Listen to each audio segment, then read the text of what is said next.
To my educational channel విద్యా ఉద్యోగ సమాచారానికి స్వాగతం. ఈరోజు ఈ వీడియోలో చాలా ముఖ్యమైన నోటిఫికేషన్ గురించి అయితే మీకు ఎక్స్ప్లెయిన్ చేయబోతున్నాను. ముఖ్యంగా రైల్వేలో మనకు చాలా ఉద్యోగాలు 32,438 గ్రూప్ డి పోస్టుల భర్తీ కోసం అయితే రైల్వే డిపార్ట్మెంట్ నోటిఫికేషన్ విడుదల చేసింది. మరి పూర్తి డీటెయిల్స్ అయితే ఈ వీడియోలో నేను ప్రతిదీ ఎక్స్ప్లెయిన్ చేస్తాను మీకు. మరి ఇలాంటి ఇంపార్టెంట్ ఇన్ఫర్మేషన్, అదేవిధంగా జనరల్ నాలెడ్జ్, కరెంట్ అఫైర్స్, ఈ గ్రూప్ డి ఎగ్జామ్కి పనికొచ్చే క్వశ్చన్స్ చాలా ఇస్తున్నాను. ఇప్పటికే 100కు పైగా వీడియోస్ అయితే మన ఛానల్లో అప్లోడ్ చేయడం జరిగింది గ్రూప్ డీకి సంబంధించి. అంటే అన్ని ఎగ్జామ్స్కి పనికొస్తాయి మీకు అవి. ఎవ్రీడే 10 క్వశ్చన్స్ మాత్రమే ఇస్తున్నాను. మరి ఛానల్ని సబ్స్క్రైబ్ చేయండి, ఆ వీడియోస్ని కూడా చూడండి. ఒకసారి ఈ వీడియో డీటెయిల్గా మీకు ఎక్స్ప్లెయిన్ చేస్తాను. మొత్తం ఉద్యోగాలు వచ్చేసి మనకి 32,438 ఉద్యోగాలు మనకి టోటల్గా ఇక్కడ ఆ నోటిఫికేషన్లో ప్రకటించడం జరిగింది. ఇక్కడ మనకి 10వ తరగతి ఐటీఐ అంటే 10th క్లాస్ తోటి చాలా ఉద్యోగాలు ఉన్నాయి, కేవలం 10th తోటి. ఇంకా ఐటీఐ కూడా ఉంటే మీరు కొన్ని టెక్నికల్ పోస్టులకు అయితే దరఖాస్తు చేసుకోవచ్చు. అంటే ఐటీఐ ఉన్న వాళ్ళు కూడా అప్లై చేసుకోవచ్చు. ఓన్లీ 10th ఉన్నా కూడా చాలా మ్యాక్సిమం జాబ్స్ 10th తోటే ఉన్నాయి. ఇక్కడ సిబిటి అంటే కంప్యూటర్ బేస్డ్ టెస్ట్ ఉంటుంది, ఆన్లైన్ ఎగ్జామ్ ఉంటుంది. తర్వాత ఫిజికల్ ఎఫిషియన్సీ టెస్ట్. ఈ రెండు చూసిన తర్వాత వీటి ఆధారంగానే మీకు సెలెక్షన్ అనేది జరుగుతుంది. ఇక్కడ మనం ఒకసారి గమనిస్తే మనం ఉద్యోగాలు ఏమేమి ఉన్నాయో చూద్దాం. ఇక్కడ పాయింట్స్ మెన్ బి వచ్చేసి మనకు 5,058 పోస్టులు ఉన్నాయి. అసిస్టెంట్ ట్రాక్ మెషిన్ 799 పోస్టులు ఉన్నాయి. Assistant bridge 301, track maintainer grade 4 engineering 13,187, assistant P way 257, assistant C and W 2,587, assistant DRD electrical, ఆ తర్వాత assistant loco shed electrical, assistant operations electrical, ఇట్లాంటి వాటికైతే ఐటీఐ ఉండాలి. అసిస్టెంట్ టిఎల్ అండ్ ఏసీ ఏవి ఉన్నాయి, assistant TL and AC workshop, assistant workshop, ఇట్లా మనకు రకరకాల పోస్టులు అయితే చాలా భారీ మొత్తంలోనే మనకి ఇక్కడ ఉన్నాయి. ఇక సికింద్రాబాద్ అంటే మన తెలంగాణ తెలుగు రాష్ట్రాల పరిధిలోకి వచ్చే సౌత్ సెంట్రల్ అంటాం కదా, దక్షిణ మధ్య రైల్వేలో మనకి 1,642 వేకెన్సీస్ అయితే దీంట్లో చూపిస్తున్నారు.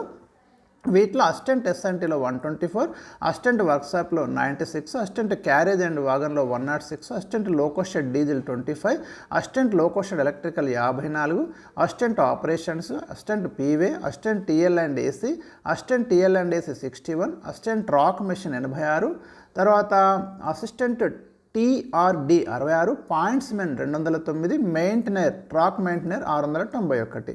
ఎడ్యుకేషనల్ క్వాలిఫికేషన్స్ ఇందాక చెప్పినట్టు 10th క్లాస్ అండ్ ఐటీఐ అంటే దాంతో ఉన్నాయి, ఐటీఐతో ఉన్నాయి. ఇక ఏజ్ వచ్చేసి మనకి జూలై 1st అయితే తీసుకుంటున్నారు. ఇక్కడ 18 నుంచి 36 సంవత్సరాలు అయితే ఏజ్ ఉండాలని చెప్తున్నారు, గుర్తుంచుకోండి. ఎస్సీ ఎస్టీ అభ్యర్థులకు 5 ఏళ్ళు సడలింపు ఉంది. ఓబీసీ అభ్యర్థులకు 3 ఏళ్ల చొప్పున ఇక్కడ రిలాక్సేషన్ అనేది ఇవ్వడం అనేది జరిగింది.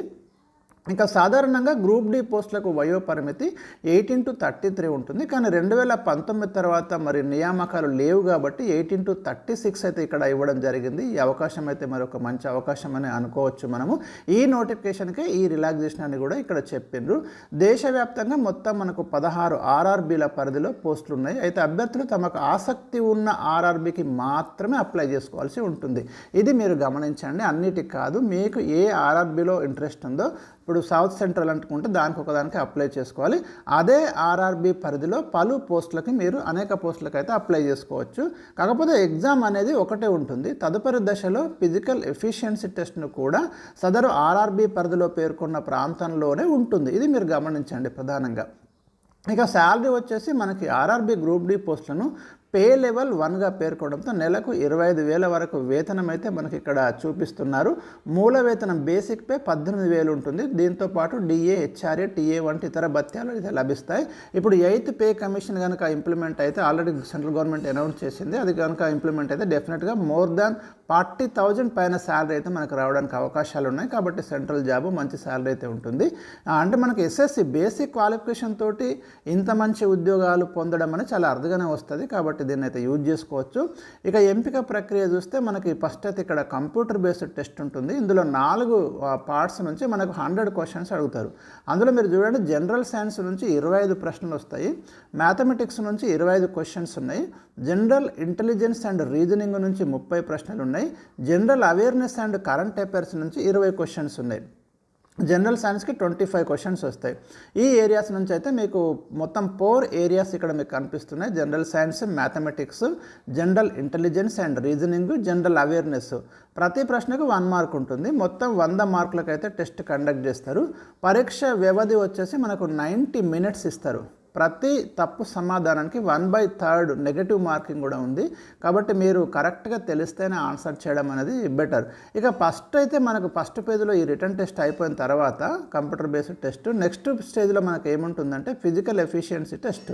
ఇందులో ఫిజికల్ ఎఫిషియన్సీ టెస్ట్లు అంటే పురుష అభ్యర్థులు అయితే 35 కిలోల బరువు కలిగిన వస్తువును పట్టుకొని 2 నిమిషాల్లో 100 మీటర్ల దూరం చేరుకోవాలి. ఇది ఒకటి.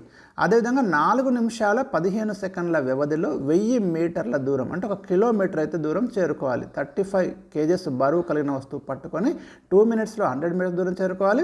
4 మినిట్స్ 15 సెకండ్స్లో 1 కిలోమీటర్ దూరం చేరుకోవాలి. అది మీరు ప్రధానంగా గమనించాలి. ఇక నెక్స్ట్ వచ్చేసి మనకి ఇక్కడ మహిళా అభ్యర్థులు అదే ఫిజికల్ ఎఫిషియన్సీ టెస్ట్లో మరి ఉమెన్ క్యాండిడేట్స్ అయితే మనకు 20 కిలోల బరువు కలిగిన వస్తువును పట్టుకొని 2 నిమిషాల్లో 100 మీటర్ల దూరం చేరుకోవాలి. అదేవిధంగా 5 నిమిషాల 40 సెకండ్ల వ్యవధిలో 1000 మీటర్లు అంటే 1 కిలోమీటర్ దూరం అయితే చేరుకోవాలి. తర్వాత డాక్యుమెంట్ వెరిఫికేషన్ ఉంటుంది. ఈ computer based test, physical efficiency test ఈ 2 అయిపోయిన తర్వాత వీటిలో మెరిట్ ఉన్న వాళ్ళకి నిర్దిష్ట కటాఫ్ మేరకు డాక్యుమెంట్ వెరిఫికేషన్కు పిలుస్తారు. వాళ్ళ యొక్క ధృవీకరణ పత్రాలన్నీ కూడా కంప్లీట్గా వెరిఫికేషన్ అయిన తర్వాత వీళ్ళ యొక్క నియామకం అనేది ఖాయమవుతుంది. ఇక గ్రూప్ డి పోస్టులకు ఎంపికైన వారు తమ విభాగాల్లో ఫీల్డ్ లెవెల్ వర్క్ అయితే ఉంటుంది. ట్రాక్ మెయింటెనెన్స్ చూడడము, రైళ్లలో ఎలక్ట్రికల్ పరికరాల నిర్వహణ ఇవన్నీ కూడా చూసుకోవాల్సి ఉంటుంది. మీకు ఇక ప్రమోషన్స్ ఎట్లుంటాయంటే మనకి గ్రూప్ డి పోస్టులకు ఎంపికైన అభ్యర్థులు భవిష్యత్తులో సెక్షన్ ఇంజనీరు లేదా సూపరింటెండెంట్ స్థాయి వరకు అయితే చేరుకోవచ్చు. ప్రతి 3 ఏళ్ల తర్వాత డిపార్ట్మెంట్ పరీక్షలకు అయితే ఎలిజిబిలిటీ వస్తుంది. వాటిలో కనుక మీరు పాస్ అయితే ఫాస్ట్గా ప్రమోషన్ అయితే మీరు తీసుకోవచ్చు. ఇక ఆన్లైన్లోనే అప్లై చేసుకోవాలి. మనకి ఆన్లైన్ అప్లికేషన్ ఎప్పుడు స్టార్ట్ అవుతుంది అంటే 2025 జనవరి 23 నుంచి స్టార్ట్ అవుతుంది. అంటే రేపటి నుంచి స్టార్ట్ అవుతుంది. లాస్ట్ డేట్ వచ్చేసి మనకు ఫిబ్రవరి 22 వరకు అయితే లాస్ట్ డేట్ ఉంది. ఎగ్జామ్ వచ్చేసి మనకి జూన్లో కండక్ట్ చేస్తారు. ఇక ఇక్కడ అప్లై చేసుకోవడానికి మీకు ఇచ్చినటువంటి వెబ్సైట్ అడ్రస్ అయితే చూడండి, www.rrbsikhindrabad.gov.in. ఒకవేళ మీరు దీనికి సౌత్ సెంట్రల్కి అప్లై చేసుకోవాలనుకుంటే మీరు ఏ ఆర్ఆర్బీకైనా అప్లై చేసుకోవచ్చు. సో ఇక్కడ మనకి ఇవి పూర్తి డీటెయిల్స్. ఇక సిలబస్ కూడా ఇక్కడ ఇవ్వడం జరిగింది. అంటే రిటర్న్ టెస్ట్లో మరి మనకి రావాలంటే ఎట్లా చదవాలి, సిలబస్ ఏముంటుంది. జనరల్ సైన్స్లో చూడండి units, pores, pressure, mechanics, sound, heat అంతా అంటే హై స్కూల్ సిలబసే మనకు ఉంది. బేసిక్ కాన్సెప్ట్ అయితే ఉన్నది. కెమిస్ట్రీలో metals, non metals, acids, bases, compounds ఇవన్నిటి గురించి కూడా చదువుకోండి. హ్యూమన్ బాడీ, విటమిన్లు, న్యూట్రిషన్, నర్వస్ సిస్టమ్, హార్మోన్లు, ఎంజైములు ఇవన్నీ క్వశ్చన్స్ అయితే మన ఛానల్లో ఇస్తున్నాము. ఎప్పటికప్పుడు మన జీకే వీడియోస్ అని daily GK and current affairs పేరుతోటి మీకు చాలా అంశాలు ఇందులో కవర్ చేస్తున్నాము. ఇక మ్యాథమెటిక్స్లో బేసిక్ మ్యాథమెటిక్స్ అంటే అప్ టు 8th క్లాస్ వరకు ఒకసారి చూసుకోండి. Number system, BODMAS, decimals, fractions, LCM, HCF, ratio and proportion, percentages, mensuration, time and work, time and distance ఇలాంటివన్నీ కూడా మీకు ఎస్ఎస్సి లోపే ఉంటాయి. కాబట్టి ఇవన్నీ కూడా ప్రాక్టీస్ చేస్తే మోడల్ పేపర్స్ బాగా ప్రాక్టీస్ చేయండి. జనరల్ ఇంటెలిజెన్స్ అండ్ రీజనింగ్ ఇది కొంచెం ఈజీగానే ఉంటుంది. కొంచెం ప్రాక్టీస్ చేస్తే మీకు మ్యాక్సిమం మార్క్స్ దీంట్లో తెచ్చుకోవచ్చు. ఇక జనరల్ అవేర్నెస్, కరెంట్ అఫైర్స్ అంటే మీకు important latest international, national, sports, Indian culture, నిర్మాణాలు, కట్టడాలు, తర్వాత జనరల్ సైన్స్లో లైఫ్ సైన్స్ 10th క్లాస్ వరకు, భారతదేశ చరిత్ర, national movement, Indian geography, world geography, తర్వాత ఇండియన్ పాలిటీ ఇవి కొంచెం డెప్త్గానే క్వశ్చన్స్ ఉంటాయి. కాబట్టి మౌలిక అంశాలు అన్నీ కూడా చూసుకుంటే మీరు మ్యాక్సిమం చేయొచ్చు. ఇందులో అంటే ప్రీవియస్ పేపర్స్ ఒకసారి మీరు అనాలిసిస్ చేయండి. ఎక్కడి నుంచి క్వశ్చన్స్ వస్తున్నాయి నేను కూడా ఎప్పటికప్పుడు మీకు వీడియోస్ రూపంలో గైడెన్స్ అయితే తప్పకుండా ఇస్తాను. సో మరి ఈ వీడియోలో మీకు కంప్లీట్ డీటెయిల్స్ అయితే నేను ఇవ్వడం జరిగింది. మరి వీడియో నచ్చితే తప్పకుండా లైక్ చేయండి, మీ కామెంట్స్ తెలియచేయండి. మీకు ఏ సపోర్ట్ కావాలన్నా మన ఛానల్ నుండి తప్పకుండా అందిస్తున్నాము. మరి మన జీకే వీడియోస్ కూడా తప్పకుండా చూడండి. Thank you for watching.